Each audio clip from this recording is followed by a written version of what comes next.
जय गुरुदेव। संत मिलन को जाइए, तज माया अभिमान। ज्यों ज्यों पग आगे बढ़े, कोटिन यज्ञ समान। ज्यों ज्यों पग आगे धरे, कोटिन यज्ञ समान।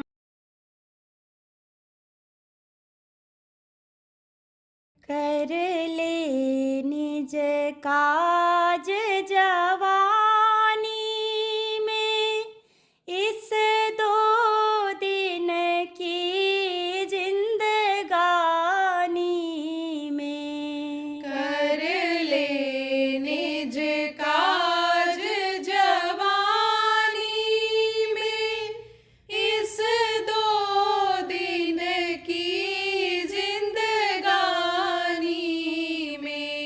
मेहमान जवानी जाती है, फिर लौट कभी नहीं आती है। मेहमान जवानी जाती है, फिर लौट कभी नहीं आती है।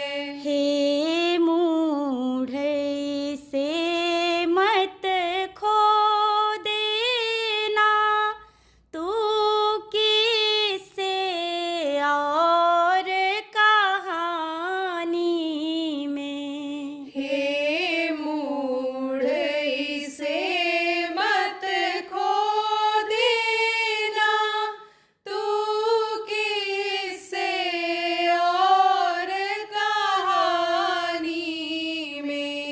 सौभाग्य ये नर तन पाई है, बड़े भाग्य जवानी आई है। सौभाग्य ये नर तन पाई है, बड़े भाग्य जवानी आई है।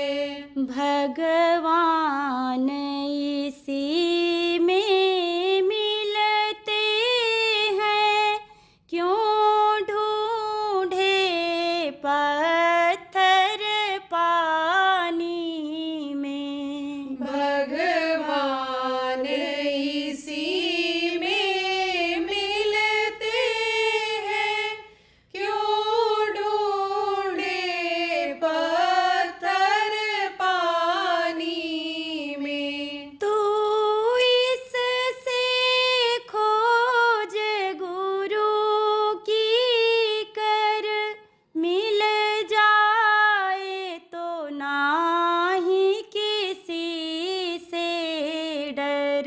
तू इससे खोज गुरु की कर, मिल जाए तो नाही किसी से डर।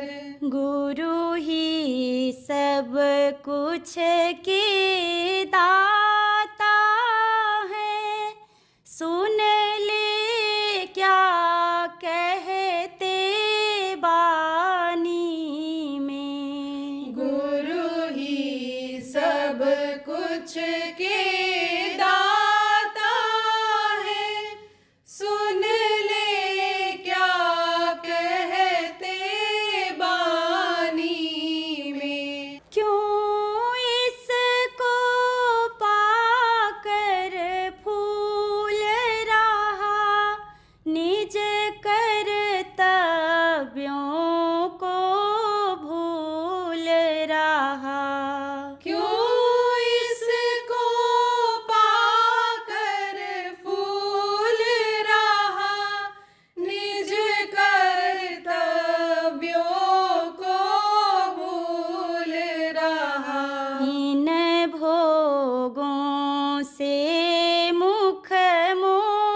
कहते तू मान उसे और कर भक्ति मर्दानी में। जो गुरु कहते तू मान उसे और कर भक्ति मर्दानी में। कर ले निज काज जवानी में, इस 2 दिन की जिंदगानी में। कर ले निज काज जवानी में, इस 2 दिन की जिंदगानी में। जय गुरुदेव। जय गुरुदेव।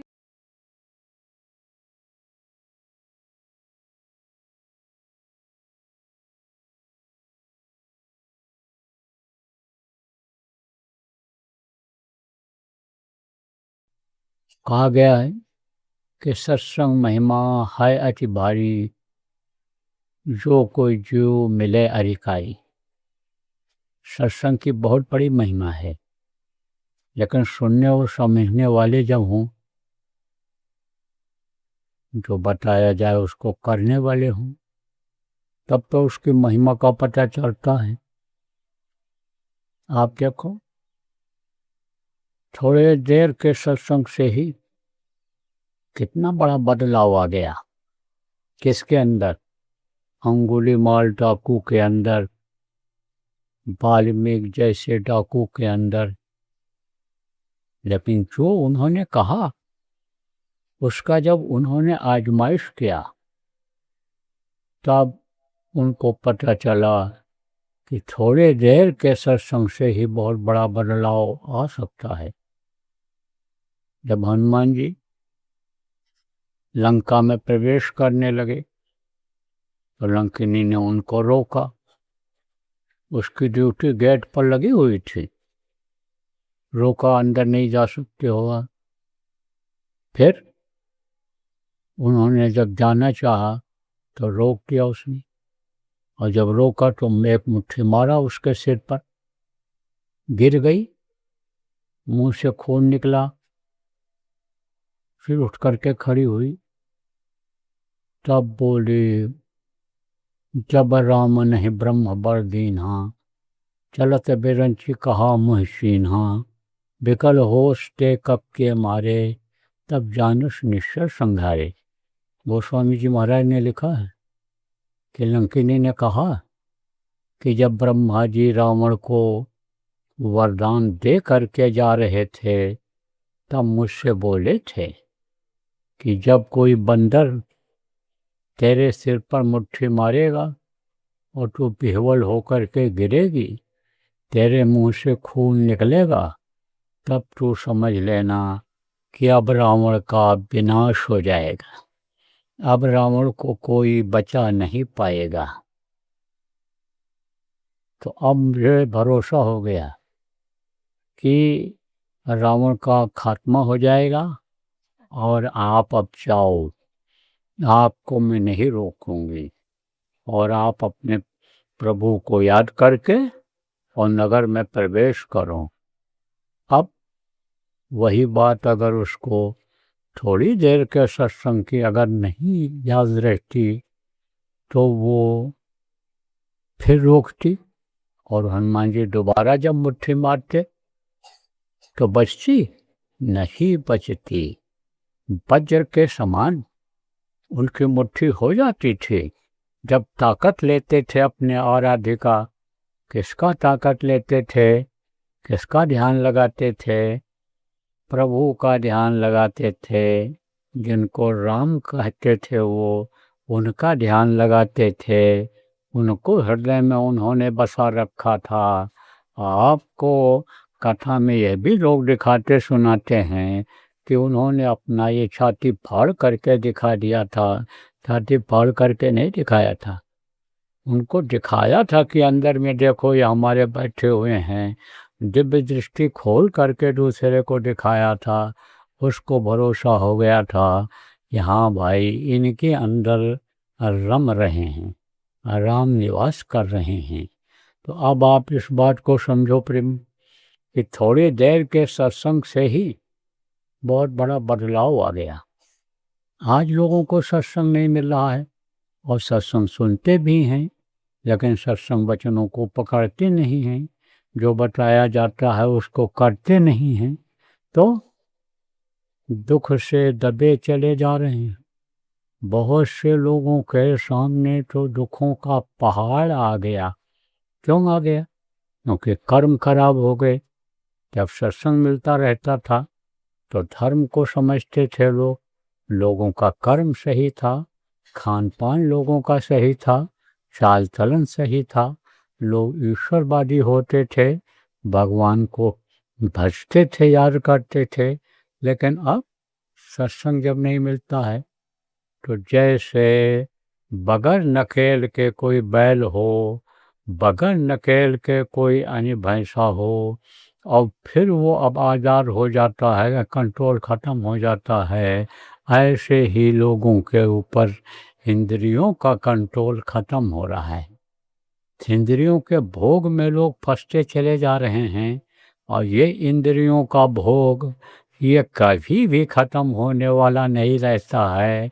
वो तो अग्नि की तरह से काम करता है, और उसको अगर कोई बुझाने की भी कोशिश करता है तो किससे, कि जैसे कोई आग को घी से बुझाना चाहे तो आग घी से बुझती है, आग पानी से बुझती है। और पानी कहाँ मिलता है? संतों के पास मिलता है, महात्माओं के पास मिलता है। सत्संग जल जिसको कहा गया, सत्संग से जल मिलता है, उससे यानी समझो वो प्यास बुझती है। किसके प्यास? इंद्रियों की प्यास बुझती है। आदमी सोचता तो है कि हम को शांति मिल जाए, सुकून मिल जाए, लेकिन फिर उसी में जा कर के फंस जाता है। खाने पीने सोने के चक्कर में ही फिर वो उसी में फंस जाता है, भोग में, बच्चा पैदा करने में वो लग जाता है। सोचता है इसी में सब कुछ है, इसी में रस है, लेकिन यह सबसे बड़ा भ्रम और भूल है लोगों का कि जो इंद्रियों के भोग में फंसे हुए हैं। ये कुत्ता होता ना, कुत्ता, तो कुत्ता क्या करता है? हड्डी जहाँ पड़ी रहती है तहाँ उसको चबाता है, और उसी के मुंह में वो हड्डी घुस जाती है अंदर तलवे में, तब खून निकलता है। तब वो समझता है कि हड्डी में से खून निकल रहा है। हड्डी में से खून नहीं निकलता, उसी का गला फटता चला जाता है, उसी का तलवा फटता चला जाता है, उससे खून निकलता है। तो सत्संग इस वक्त पर बहुत ज़रूरी है।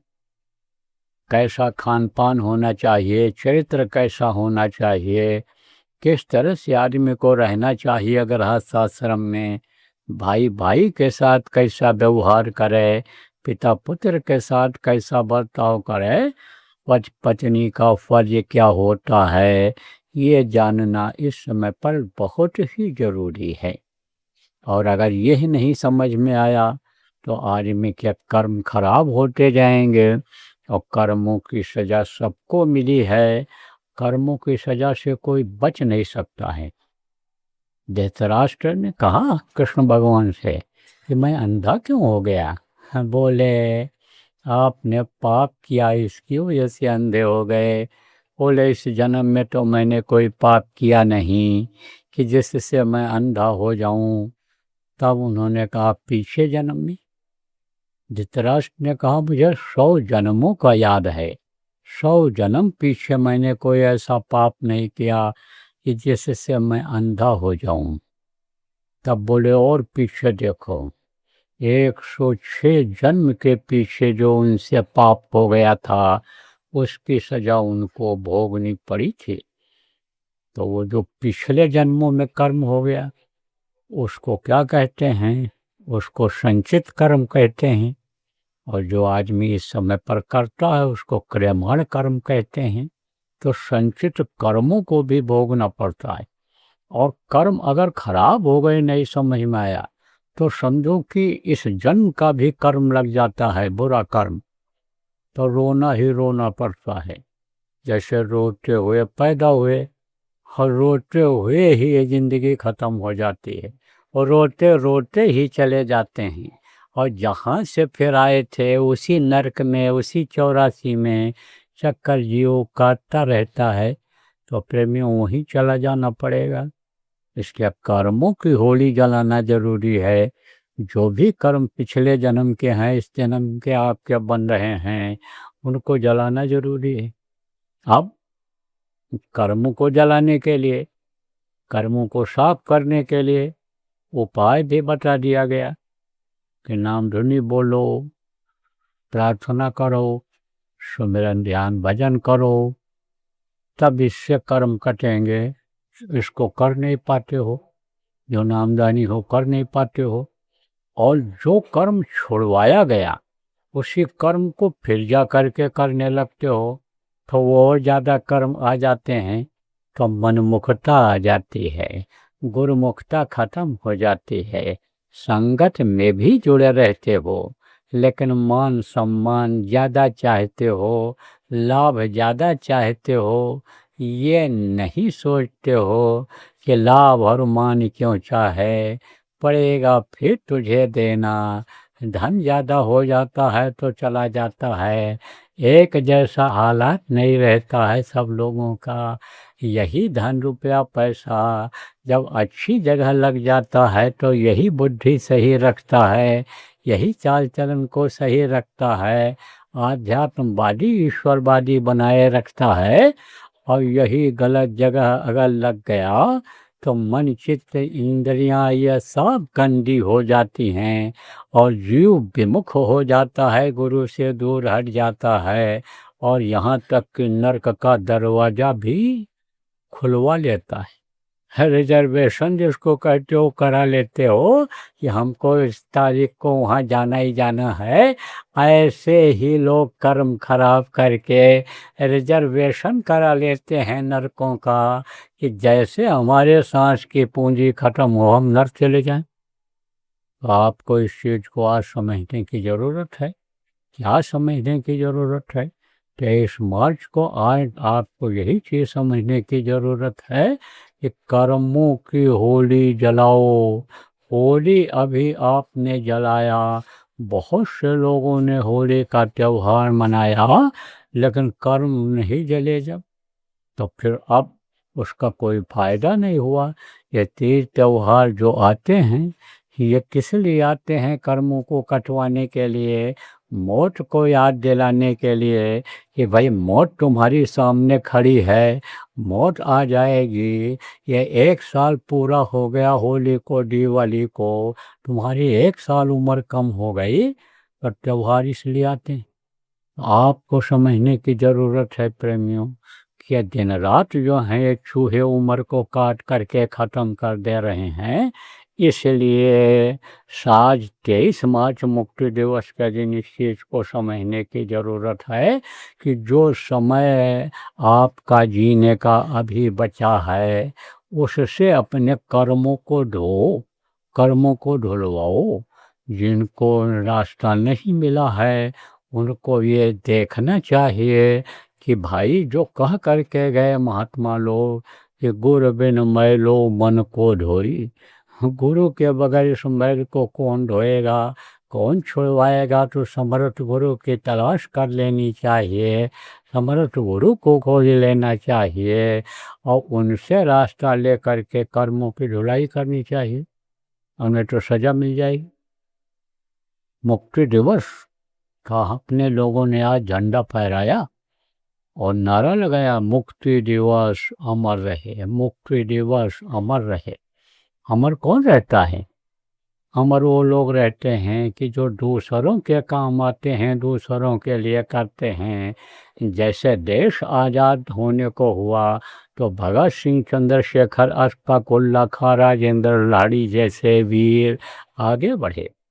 और मुल्क की हिफाजत के लिए, स्वतंत्रता बरकरार रखने के लिए, जनता का हित के लिए उन्होंने फांसी के फंदे को भी कबूल कर लिया। तो आज उनका भी नाम लोग बोलते हैं और स्वर्ण अक्षरों में लिखा हुआ है इतिहास में, और वो अमर रहे के नारा लगाते हैं। आप ये समझ लो प्रेमियों, तो ऐसे ही मुक्ति दिवस अमर रहे।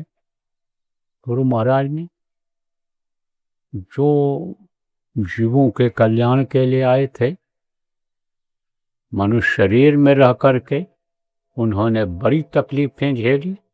हम आप उतनी तकलीफ कोई नहीं झेल पाए और न झेल सकते हो। जो बन सका वो तो किया गया उस समय गुरु महाराज के साथ रह करके। उनके पीछे जेल भी गए, उनके नाम पर, उनके मिशन के नाम पर मार भी खाए, गाली भी सुने, सब कुछ किया, लेकिन उतना त्याग नहीं कर पाए जितना गुरु महाराज ने किया। गुरु महाराज का अगर इतिहास देखा जाए, आज जिनकी ये तस्वीर लगी हुई है, तो बचपन से ही बेचारे दुखों को ही झेलते हुए और अपने अंतिम पड़ाव तक वो दूसरों की तकलीफ़ों को लेकर के, दूसरों के कर्मों को लेकर के और शरीर से तकलीफ झेलते रहे। लेकिन आज इस चीज़ को याद करना है कि जो परमार्थ के कारण ये संतन धरा शरीर, परमार्थ के लिए गुरु महाराज आए थे, जीवों की रक्षा के लिए आए थे, लोगों की आज़ादी न खत्म हो जाए, लोग परतंत्र न हो जाएं, लोगों का अधिकार न खत्म हो जाए, इसके लिए गुरु महाराज को जेल भी जाना पड़ा था। 21 महीने जेल में रहना पड़ा। बेड़ी और हथकड़ी उस समय पर बेवा प्रधानमंत्री जो थी उसने लगवा दिया था। बहुत समझाने की कोशिश किया, लालच दिया, जब नहीं माने तब उसने ये सोचा कि अब इनको ताड़ना दोगे, इनको परेशान करोगे, तब ये हमारा समर्थन करेंगे, हमारी बात को मान लेंगे। क्योंकि उस समय पर जैसे रावण के समय में कोई किसी को बोलता ही नहीं था, कुछ कह नहीं सकता था। सकल धर्म देखहि विपरीता, कहीं न सकहि रावण भय भीता। और रावण के भय से कोई कुछ बोल नहीं सकता था। राक्षस बहुत ही अत्याचार करते थे, उसके जो नुमाइंदे थे बहुत अत्याचार करते थे।